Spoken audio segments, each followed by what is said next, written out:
What secret obsession is shared by kings, popes, and presidents, Templars, Freemasons, and Founding Fathers, Renaissance masters, modern architects, and NASA? What has been encoded in art, architecture, and urban design, spanning the whole of recorded history up to the present time? These are the secrets in plain sight. As a teacher of architects, it was the buildings in Dan Brown's The Da Vinci Code, Angels and Demons, and the Lost Symbol that started me on a journey of exploration. What I found encoded in these structures was stranger than fiction, and perhaps even more compelling. Friends kept handing me interesting nonfiction, and after a while I felt that each was a clue in some overarching and interconnected mystery. I felt I was seeing no more than the tip of an iceberg. As I investigated further, I unwittingly began an initiation into the ancient mysteries, as I progressively uncovered a body of knowledge cleverly hidden in plain sight in the design of important buildings, famous works of art, in long-distance alignments between sacred sites, and in the streets and public spaces of many of the world's great cities. What I have uncovered is a story about monumental works specifically designed to embody a symbolic program of ancient wisdom. This wisdom relates to core truths about the design or architecture of the universe, best expressed by musical principles, sacred geometry, and number theory. What I am calling the architecture of the universe is closely related to the Hermetic philosophies of Pythagoras and Plato. All is number. All is mind, indeed all is consciousness. These ideas originated before the pharaohs, and the specifics of this ancient science have been passed down through the centuries by secret groups dedicated to either preserving heretical ideas in dangerous times, or to exploiting the knowledge itself for the acquisition of temporal power. You might be surprised to learn how people living at what historians call the dawn of civilization possess the ability to accurately measure the size of the Earth, and to survey long distances with a precision rivaling GPS satellites. You'll discover how the oldest surviving temples elegantly encode an understanding of Earth, Moon, and Sun that is in some ways more advanced than modern science. We'll travel virtually to Giza, Stonehenge, Jerusalem, Rome, Paris, London, Edinburgh, New York, Washington, D.C., Winnipeg, and San Francisco searching for answers. In these places I uncover an interconnected system of geometry and symbolism, going back at least to ancient Egypt. We'll find Pythagorean triangles, Vesica Pisces, rhombi, pyramids, octograms, enneagrams, and zodiacs encoded in much of the world's great architecture and urban design, exposing a secret obsession with ancient symbolism spanning the centuries on up to the present day. Many researchers past and present have uncovered important clues in this mystery. I've synthesized the work of many other authors and been fortunate to make my own connections via books, the internet, and the democratizing power of free tools such as Wikipedia, Google Earth, and SketchUp. What I'm about to share with you is an ongoing effort, and I invite your participation. I believe the time is ripe to reveal what has been hidden for so many centuries and bring this body of knowledge to public attention for the benefit of all. After reading The Lost Symbol, I was intrigued with Washington, D.C. It's a city overflowing with esoteric symbolism. Zooming in from space as we can in Google Earth, let me point out a few landmarks. Here's the White House, Capitol Building, Washington Monument, Jefferson Memorial, Lincoln Memorial, and the Pentagon just across the Potomac. Rick Campbell has uncovered much of the underlying geometry of the city on his informative site dcsymbols.com. He sees the following diagram in the streets and interconnection of monuments. The geometry consists of a pentagram over a cube, all contained within an overarching pyramid. Each one of these shapes carries a meaning we'll be exploring. We'll see later in Egypt how the pentagram symbolizes the microcosm, which is everything in the universe human scale or smaller. The cube is a recurrent esoteric symbol for the body that we'll be running into all over the world. I found a pair of 3, 4, 5 triangles between the cube and the pyramid. Turning off the cube layer, you see the rectangle surrounding the White House is also made up of a pair of interlocking triangles, this time with 5, 12, 13 proportions. 3, 4, 5 and 5, 12, 13 are the first two Pythagorean triplets. As you'll begin to appreciate, Pythagorean knowledge figures prominently in decoding this mystery. Where have we seen an unfinished pyramid before? On the back of the dollar bill, of course. If we illuminate the DC pyramid with the same all-seeing eye of providence, we are directed to a specific building. Is this the eye of providence we are looking at, or its older incarnation as the eye of Horus? Either way, what is behind the all-seeing eye of the sun? It's the headquarters of Scottish Freemasonry, which goes by many names, including the Supreme Council, Mother Council of the World, and House of the Temple. This building is loaded with Egyptian symbolism, with a 13-step unfinished pyramid on top, just like on the dollar bill, and 2 giant sphinxes flank the entrance out front.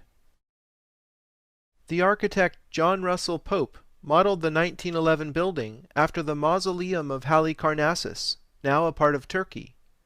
As one of the 7 wonders of the ancient world, it served as tomb of King Mausolus, which is where we get the word mausoleum. The temple correspondingly serves as tomb of Albert Pike, Sovereign Grand Commander, Confederate General, and the most famous Freemason of his times. Pike wrote Morals and Dogma, the handbook formerly given to new members up until 1974, which details the 33 ranks of Freemasonry. The House of the Temple is where the climax in the lost symbol takes place. Campbell shows how the elevation was designed ad quadratum, which is Latin for by the square. Ad quadratum is a sacred design template we'll see employed in the District of Columbia itself and at Chartres Cathedral. The sunburst above the entry is at the center of the square, and the top corner marks the symbolic apex of the unfinished pyramid. The bottom corner presumably marks the crypt where Pike is interred. Scottish Freemasons are really into the number 33. There are 33 columns in the House of the Temple that are 33 feet high. This is the place where a hard-working initiate can attain the highest 33rd degree from the 33 members of the Supreme Council. 33rd degree Masons are often found in positions of power. Many presidents of the United States were Freemasons. The Grand Lodge of Pennsylvania has a permanent exhibit featuring the portrait and signature of each of these presidents, with a record of their Masonic careers. It is difficult to verify Masonic membership because some members do not make their involvement a matter of public record. However, each lodge keeps its own records. I find it interesting that George Washington, Harding, Eisenhower, Carter, and the younger Bush all chose to be sworn into the office of the president with a hand on this Masonic Bible dating from 1770. One has to be male and believe in a supreme being to seek membership as a Scottish Freemason. They insist their fraternity is not a religion, although atheists are ineligible for membership. Freemasonry is not a secret society, but members are strongly admonished under pain of death not to reveal core secrets. Much of what happens inside the House of the Temple has been pieced together by outside researchers in recent years, and this has been brought forward in Dan Brown's book, The Lost Symbol. Members can rise to the 32nd degree through hard work and study, but only those selected by the Supreme Council may attain the highest 33rd degree. Richard Hoagland and Mike Barra have dredged up the most interesting connections between the Scottish Freemasons and NASA. Here is Cape Canaveral at Kennedy Space Center. These are the two launch pads where all the Apollo and Space Shuttle missions left Earth. Here is the single runway, runway 33. Of all the vectors they could have chosen for the strip, why did NASA choose 33 degrees west of north? If that seems like circumstantial evidence to you, how about this? Here is astronaut Buzz Aldrin, 33rd degree Mason, on the moon holding the flag of the Supreme Council, which he later brought back to Earth and gave to the Supreme Commander of the House of the Temple.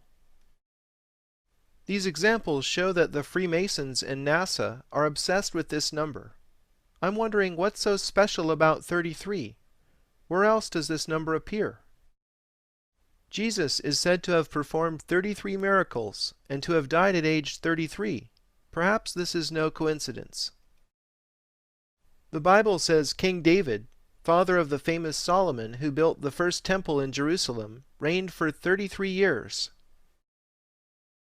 In the Kabbalah, or Jewish mysticism, there are 10 Sephiro in the Tree of Life, plus another hidden one called Doth. Adding the 22 paths between Sephiro brings the total up to the magic 33. My theory involves the Schumann resonance. This is the frequency at which the Earth vibrates.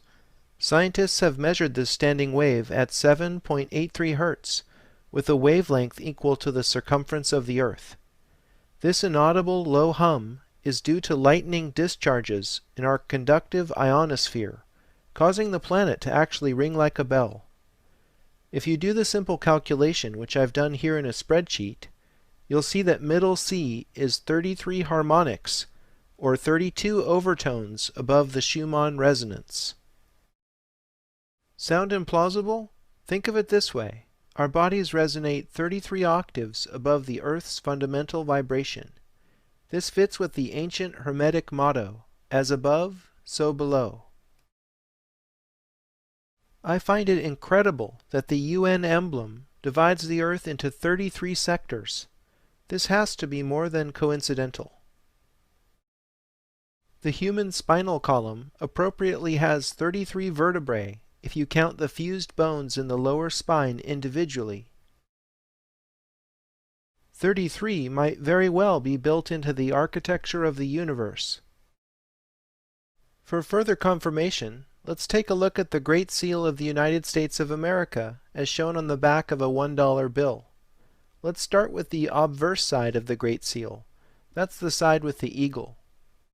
Most important to our current line of inquiry, let's count the number of feathers on the wings. The left wing has 33 feathers, and the right wing has 32. Could these refer to the 33 harmonics or 32 overtones just discussed in relation to the Schumann resonance? I think Rick Campbell has correctly decoded the controlling geometry. 3 circles with their centers on each other's circumferences form a kind of double vesica Pisces, if you will. A vesica Pisces is formed whenever 2 equally sized circles come together, such that their centers are on each other's circumferences. A Star of David emerges from the 3 circles' intersection points.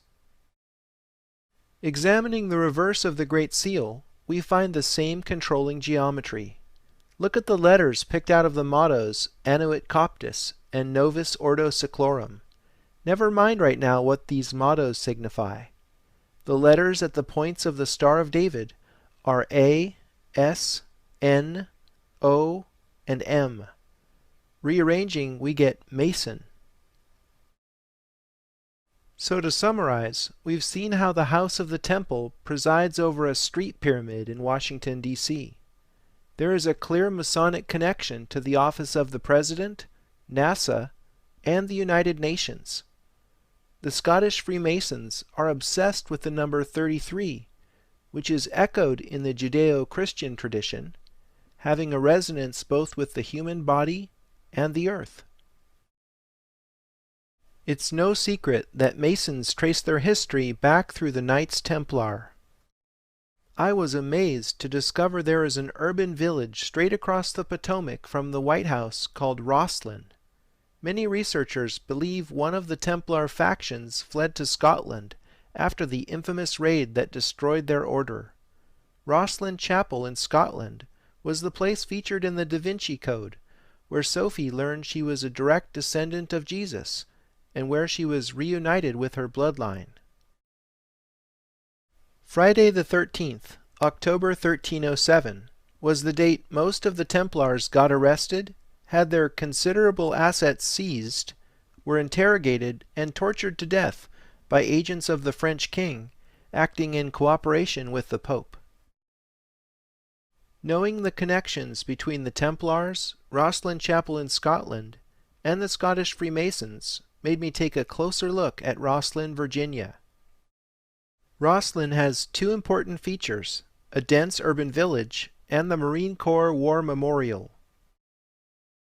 So I drew a line from the center of the Marine Corps Memorial in Rosslyn, Virginia, to the center of Rosslyn Chapel in Scotland. You've got to love Google Earth. The Great Circle Path passes precisely over the apex of the Eye of Providence and the entire DC Street Pyramid, arguably confirming my line of reasoning. Before we leave Scotland entirely, let's take a detour to Edinburgh. The Royal Mile is Edinburgh's oldest and busiest tourist street. If we measure a line from the facade of Holyrood Abbey, built in 1128 by King David I of Scotland, to the circular tower in Edinburgh Castle, built by the same king, we find that it measures almost precisely 8/7 of a mile. The Royal Mile referred to in Edinburgh is therefore the Egyptian Royal Mile by definition. This is a memorable and important unit because, as Richard Heath shows in his book Sacred Number and the Origins of Civilization, there are exactly 3,456 Egyptian royal miles in the polar radius of the Earth. King David built these structures right at the beginning of the Knights Templars' existence, shortly after the Knights returned from Jerusalem and the Gothic building explosion began. Could King David I of Scotland have been connected to the knowledge the Templars unearthed from the House of David in Jerusalem? Let's return to Washington, D.C. and see how the Royal Mile is encoded there in plain sight. Zooming into the area in front of the Capitol building, many researchers have identified Masonic compasses built into the street plan. The compasses that run along Pennsylvania and Maryland avenues point to the White House and the Jefferson Memorial. The spread of the compasses is 1 royal mile. I might chalk this up to coincidence if it wasn't for the diagram Richard Heath has published in Sacred Number. Heath's diagram is drawn as a grid of equilateral triangles, so every edge measures 1 royal mile. The Jefferson Memorial, White House, and House of the Temple are centrally located on these nodes. The point of the Pentagon facing the White House is at this node. This is simply too much coincidence to have not been the product of intentional design. I find the ancient Flower of Life diagram fits perfectly into this grid. The Flower of Life has been found all over the world. Wikipedia lists the Flower of Life in 15 countries so far. Here's the Flower of Life at the Osirion Temple in Abydos, Egypt, which is a minimum of 3,300 years old. It's a little-known fact that Leonardo da Vinci even studied the Flower of Life. This is the second depiction of a cube we've seen in DC. Metrology, the science of measurement, is one of the keys to deciphering secret architecture. Each side of the larger cube spans 2 triangles, forming an edge length equal to 2 royal miles. The polar radius of the Earth is 1728 times 2 royal miles. This equals the 3456 royal miles referenced by the Edinburgh Royal Mile. The number 1728 links DC with the mythical New Jerusalem described in the Bible. And the city lieth 4 square, and the length is as large as the breadth. And he measured the city with the reed, 12,000 furlongs. The length and the breadth and the height of it are equal. The dimensions of New Jerusalem describe a cube whose volume is 1728 billion furlongs. Did you ever wonder why the U.S. and Israel have such a strong bond? D.C. is the New Jerusalem. Here's the 1992 Israeli Supreme Court building in Jerusalem. Does this pyramid on top containing a window look familiar? It appears to be the Eye of Providence, the same symbol found in the streets of D.C. and on the dollar bill. Many researchers have seen the Tree of Life from Jewish mysticism encoded in D.C.'s traffic circles and monuments. However, DCSymbols.com is the only place that shows how the streets and traffic circles match this early depiction of the Porte Lucis Tree of Life from 1516. The Portal of Light version is shaped like an actual tree. Maybe that's where the Tree of Life got its name. Scott Circle's gently curving streets mimic the shape of the Pythagorean Y. In The Secret Architecture of Our Nation's Capital, author David Oveson says, "The Pythagorean Y is a vestigial drawing of a path through life, in which one is perpetually presented with a choice of symbolic directions. Should one do good or bad?" Scott Circle is in the position in the Tree of Life known as Doth, the hidden Sephiro. According to the Kabbalah, the reason Doth is depicted as hidden is because humans who remain selfish cannot see it. Only those who orient themselves in the service of others are able to see the light of Doth, in which all 10 Sephiro are united as one. I think Scott Circle exemplifies the secret architecture of D.C. It's plain to see once you have the knowledge, but remains hidden to the general public. Most people who know the Tree of Life are more familiar with the Athanasius Kircher version of 1652, which is arranged in 3 columns. The Kircher version is seen here in John Evelyn's plan to rebuild London after the Great Fire of 1666. Both he and Christopher Wren submitted plans based on the Tree of Life, although Wren's wasn't as in-your-face as Evelyn's. Neither were actually carried out, but it shows you this kind of esoteric symbolism wasn't anything new when D.C. was laid out a century after the Great Fire of London.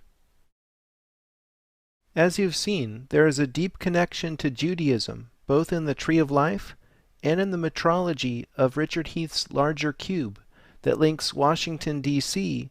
with the mythical New Jerusalem in the Bible. To understand why both the Flower of Life and Tree of Life are in D.C., you need a 1-minute visual education in sacred geometry. The Flower of Life grows on the Tree of Life. Flower of Life geometry is based on the 2D reality that 6 circles fit perfectly around a central 7th, shown here with quarters. Flowers eventually bear fruit, and with a growth of circles we have the traditional Fruit of Life diagram, containing 13 circles. Connecting the dots reveals Metatron's cube, an important diagram in the study of sacred geometry. It was named after the biblical figure Enoch, who was transformed into the archangel Metatron. Metatron's cube contains the 5 Platonic solids, both in smaller and larger scales, like a fractal. Platonic solids figure prominently in Plato's philosophy, after whom they were named. The dots in the interstices encode the pattern of 2 intersecting Pythagorean tetractyses. This is the pattern on the dollar bill, in what is called glory above the eagle's head. Pythagoreans swore an oath to the tetractys, which was the most important symbol in their secret worship of number. All of this symbolism is interconnected in a system. Masons study for years to understand these things and advance through their degrees. Freemasonry is a remnant of an ancient mystery school. Look at how many lucky 13s are on the obverse of the Great Seal. We've already seen the 13 stars of glory over the eagle's head. In the eagle's claws there are 13 arrows, 13 leaves on the branches hold 13 olives, and there are 13 stripes on the shield. Perhaps having 13 colonies was no accident. Curiously, the eagle only has 9 tail feathers. Everything has a meaning in symbolism. The 13th degree of Scottish Freemasonry is called the Royal Arch of Solomon. It's about Enoch, descent into a vault, the arch, a triangle of gold, a cube of agate, and the name of God. Enoch supposedly excavated 9 chambers, think of the tail feathers, underneath the Temple Mount in Jerusalem, one below the other, each with a supporting arch. In the final chamber he placed a cube of agate, inset with a triangle of gold engraved with the holy name of God. By this sacred geometry, Rick Campbell has shown Enoch's cube is in fact Metatron's cube, the triangle within the cube. The name of God shown in Hebrew is called the Tetragrammaton, the most sacred 4-letter word in Judaism. The letters of the Tetragrammaton are traditionally shown in the Pythagorean Tetractys because it encodes the Shem Ham Porash, or names of God, which in Jewish mystical tradition corresponds to 72 arrangements of the 4 holy letters. The practice of assigning numbers to letters is called gematria. Here we see how the letters in Enoch's triangle encode the number 72, the number of names of God. When you get deep enough into most religions, you eventually encounter a belief in the sacredness of number. Enoch was supposedly transformed into the archangel Metatron when he was 365 years old, his age being an obvious solar reference. Speaking of solar men being elevated to the divine, let's look at the Capitol building rotunda. This center point of American democracy figured prominently in Dan Brown's The Lost Symbol. Investigative mythologist William Henry has interpreted the significance of the Capitol building as the solemn temple at the heart of America. Looking up through the oculus in the Capitol dome, we see Constantino Brumitti's huge fresco entitled Apotheosis of George Washington. The word apotheosis means elevation of a man into God. George Washington is sitting on a rainbow up in the clouds surrounded by 13 maidens and flanked by the goddesses Liberty and Victory. Henry has dug up what was probably Brumitti's inspiration for depicting Washington riding on a rainbow in front of a stargate. Here is Jesus doing the same. Both are man become God. The fresco at the heart of America clearly elevates Washington into some kind of solar deity. 6 allegorical groupings in a hexagonal arrangement tell stories centered on the ancient gods Mercury, Vulcan, Ceres, Minerva, Neptune, and Columbia. What does all this pagan symbolism have to do with the official history of the United States? Nothing. There are 72 stars surrounding the fresco, recalling the names of God in Jewish mystical tradition.